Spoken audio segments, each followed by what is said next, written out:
오늘 말씀은 베드로전서 3장에 있는 말씀입니다. 17절하고 18절의 말씀을 읽겠습니다. 선을 행함으로 고난받는 것이 하나님의 뜻일진데 악을 행함으로 고난받는 것보다 나으니라. 그리스도께서 한 번 죄를 위하여 죽으사 의인으로서 불의한 자를 대신하였으니 이는 우리를 하나님 앞으로 인도하려 하심이라. 육체로는 죽임을 당하시고 영으로는 살리심을 받으셨으니. 이러한 말씀으로 은혜를 나누고 싶습니다. 베드로전서 3장에 보면 몇 가지의 주제의 내용이 있습니다. 아내된 자의 행위, 또 남편 된 자의 행위, 그 다음에 사람들을 권면하는 내용들이 담겨져 있고, 그리고 그의 본을 보이신 예수 그리스도에 대해서 간략하게 서술하고 있습니다. 그런데 3장의 내용의 핵심이라 그럴까? 주된 내용은 선을 행함으로 고난받는 것이 하나님의 뜻이다 라는 말씀입니다. 선을 행하고 고난을 받을 수도 있고 악을 행하고도 고난을 받을 수 있겠죠.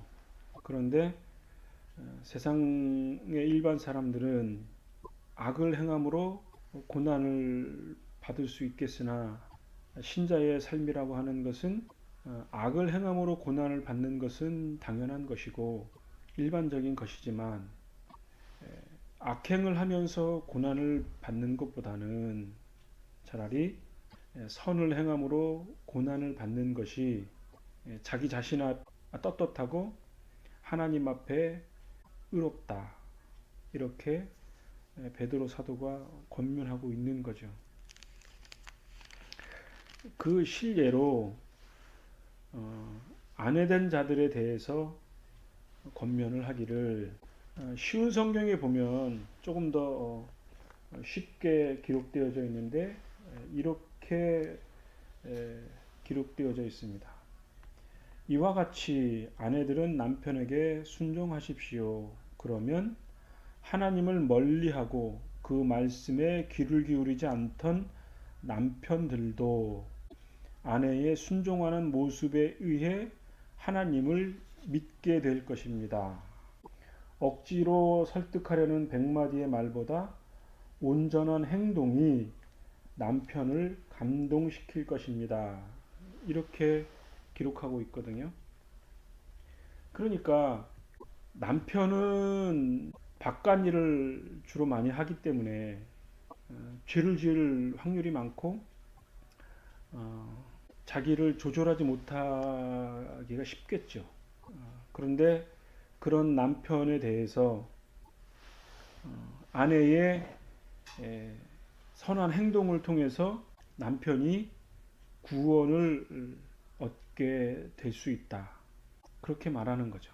그러니까 아내된 자가 남편의 잘못된 것들에 대해서, 혹 하나님으로부터 불순종하는 행위들에 대해서, 또는 일반적으로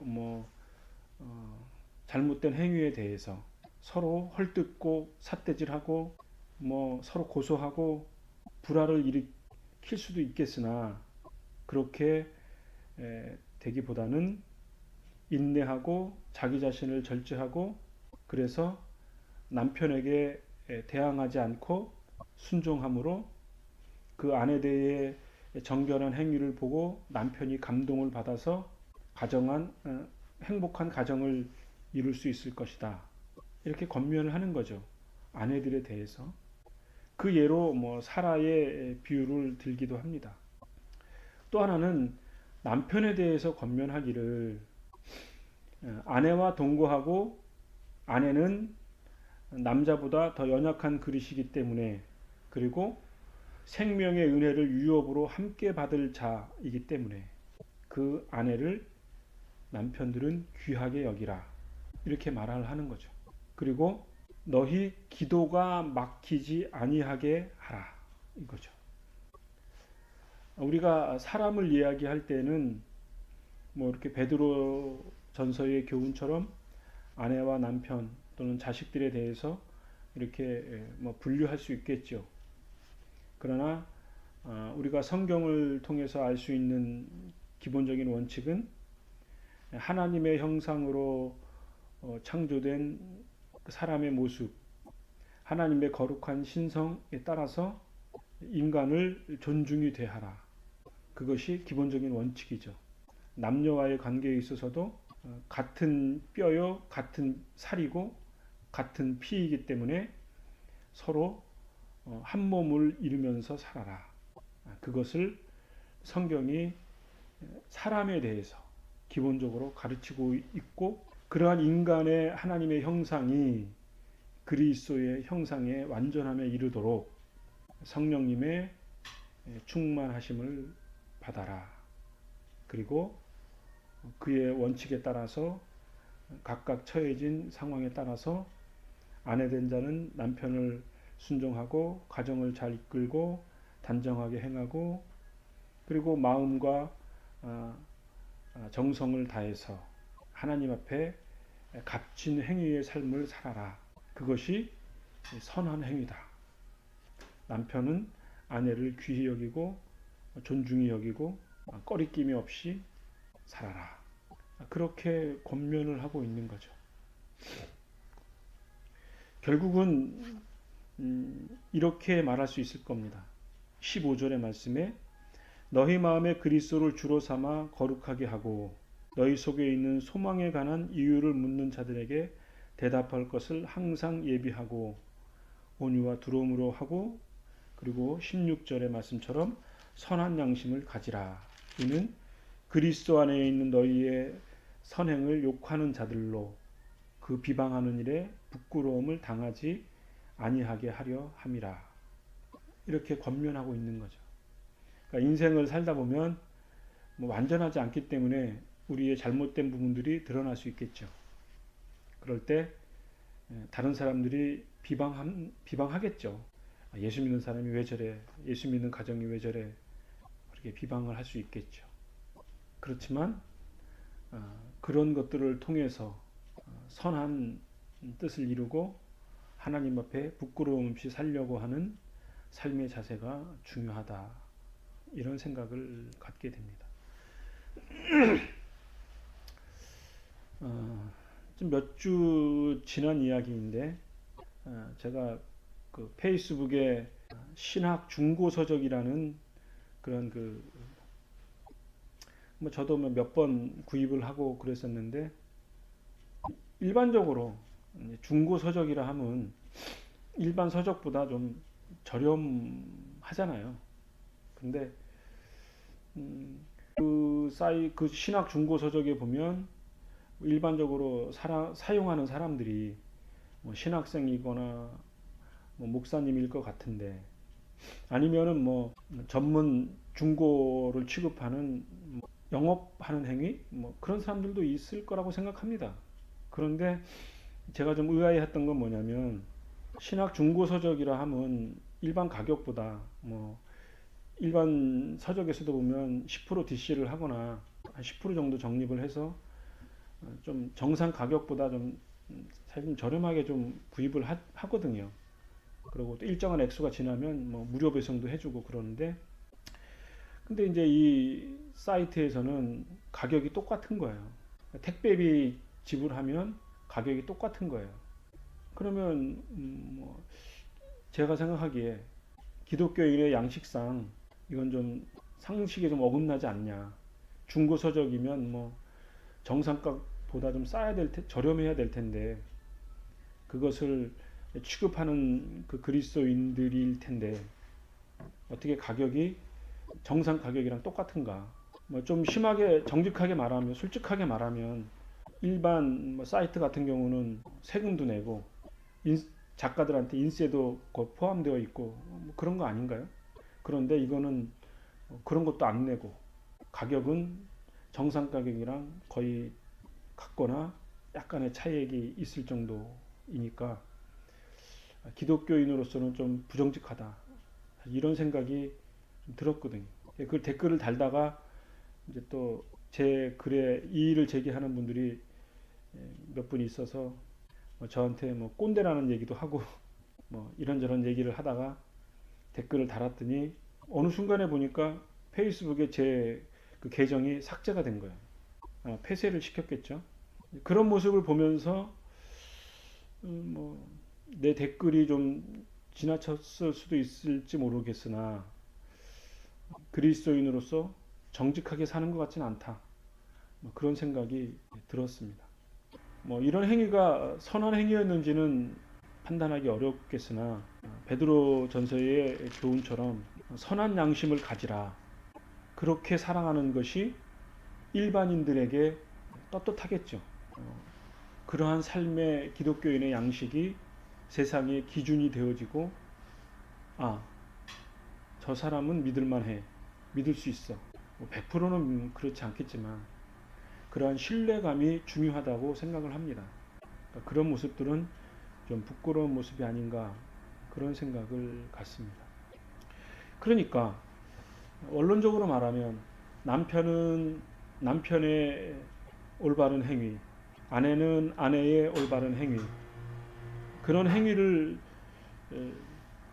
행하는 것이 하나님 앞에 부끄럽지 않고 하나님 앞에 의로운 거다. 이렇게 베드로전서는 교훈하고 있다고 여겨집니다. 21절 하반절에 보면 이러한 표현이 있습니다. 오직 선한 양심이 하나님을 향하여 찾아가는 것이라. 세례에 대해서 이렇게 표현을 하는 거죠. 그러니까 세례라는 의미는 여러 가지 의미가 있을 겁니다. 우리의 마음의 죄를 씻고 그리고 우리의 잘못된 것을 회개하고 또 새롭게 마음을 가다듬고 살려는 그러한 의지 행위의 결단, 그런 것도 있을 수 있겠죠. 그런 것들을 다 아울러서 선한 양심이 하나님을 향하여 찾아가는 것, 그러한 매일매일 거듭나는 행위, 마음을 새롭게 하는 행위, 그러한 것이 우리 신자의 삶에 있어서는 중요하다. 이렇게 말을 하는 거죠. 왜 그러냐면 그 실례로서 예수님께서 한 번의 죄를 위하여 죽으시고 불의한 우리들을 대신하여 죽으심으로써 우리를 새롭게 하시고 우리의 심령을 새롭게 하시고 우리의 행위를 새롭게 하도록 우리를 거듭나게 하시고 하나님의 사람으로 올바르게 살아가기를 하나님이 기뻐하시고 예수님이 그 일을 위해서 십자가에서 모든 고난을 지시고 의로운 희생제물이 되신 그 본을 따라서 예수님처럼 완전할 수는 없으나 우리의 남겨진 생애를 한순간순간 살아갈 때 우리의 육체의 더러운 것을 제하여 버리고 우리의 선한 양심을 향하여 선한 양심이 하나님께 향하도록 우리의 마음과 뜻을 내어드리고 그리고 우리의 의지와 우리의 생각들이 늘 변할 수 있기 때문에 성령께서 인도하시는 성령의 충만함을 힘입어 살아가도록 우리가 의탁하는 그러한 순종의 행위, 그러한 것들을 통해서 우리의 삶이 더 선한 양심을 갖게 되어지고 그러한 삶으로 우리의 생애가 살아가어질 때 우리는 하나님의 은혜의 삶을 살았다. 우리가 세상을 살아갈 때 고난을 당하면서 악을 행하면서 고난을 당할 수 있는데 그럼에도 불구하고 우리는 우리의 그 모든 사사로운 권리들을 다 포기하고 하나님께 살아가려는 선한 양심과 선한 의지와 그러한 것들을 통해서 당하는 여러 가지의 고난, 어려움, 손해들, 그러한 것들이 하나님 앞에 의로운 것이다. 그것을 베드로 전서가 우리에게 교훈하고 있습니다. 하나님의 뜻, 그것이 무엇인가 우리는 늘 고민하게 됩니다. 데살로니가 전서에처럼 기뻐하고 기도하고 그런 것도 하나님의 뜻이겠죠. 가정을 잘 이끄는 것도 하나님의 뜻일 거고 우리의 모든 것들이 협력하여 하나님의 선을 이루는 것도 하나님의 뜻일 것입니다. 그런데 오늘 17절의 말씀처럼 선을 행함으로 고난을 받는 것이 하나님의 뜻이다. 악을 행함으로 고난을 받는 것보다 낫다 이거죠. 그래서 우리가 여러 가지 부족하지만 선한 행함으로 고난을 받는 그러한 것을 우리가 당당하게 받아들일 수 있는 것도 우리에게 의연한 신자의 삶이라고 여겨집니다.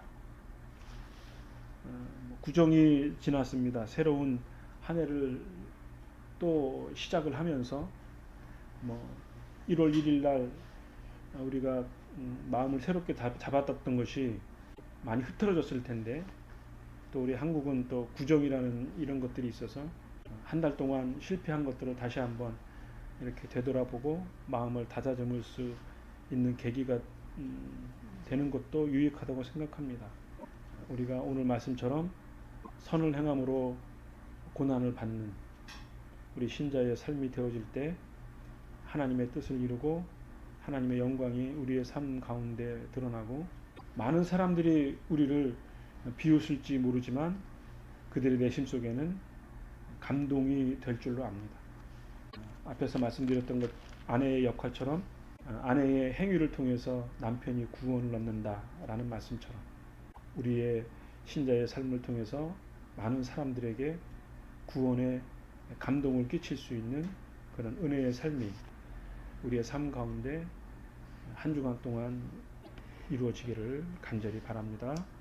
기도하겠습니다.